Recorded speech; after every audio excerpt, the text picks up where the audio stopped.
Bangladesh public লাইব্রেরিতে গত 28 ও 29 June এক চমৎকার চিত্র প্রদর্শনী অনুষ্ঠিত হয়, যার কর্তা ও আলোকচিত্র সংরক্ষণ করেছেন সেলিম শাহিদ।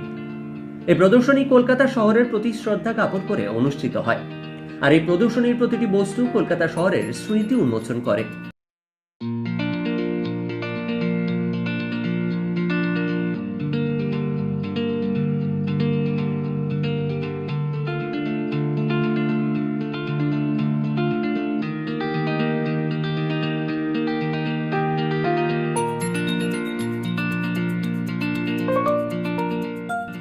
সেলিম শাহিদ দ্বারা সংরক্ষিত 50টি আলোকচিত্র প্রদর্শন করা হয় এই প্রদর্শনীতে, যা কলকাতা শহরের ঔপনিবেশিক ইতিহাস ও কলকাতার ইতিহাস কিভাবে ঝুলে আছে আজও কলকাতার বুকে তা বোঝায়।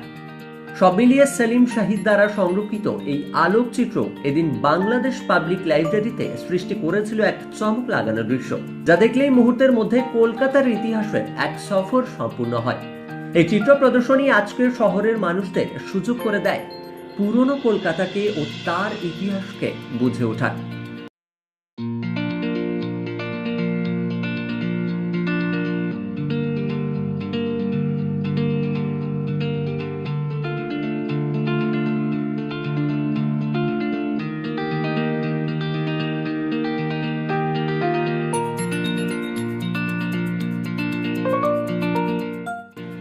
এই চিত্রগুলো কলকাতা শহরের কঠোর বাস্তবতা তুলে ধরে।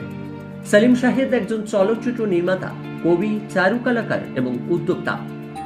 ওনার দায়িত্বে গড়ে উঠেছে পিপল অ্যান্ড পাওয়ারের মতো বহু প্রচলিত টিভি শো। এটি আল জাজিরার ইংলিশ একটি কারেন্ট অ্যাফেয়ার প্রোগ্রাম, যেখানে দেখানো হয় ক্ষমতার কিভাবে দুর্ব্যবহার করা হয়। পিপল অ্যান্ড পাওয়ার এই টিভি শো সপ্তাহে একবার আমেরিকার স্যাটেলাইট চ্যানেলেও দেখানো হয়। বর্তমানে সেলিম দুটি আমেরিকান ফিল্মের জন্য চিত্রনাট্য লিখছেন এবং পরিচালনা করছেন। তার পাশাপাশি দুটো বাংলা সিনেমার জন্যও কাজ করছেন তিনি।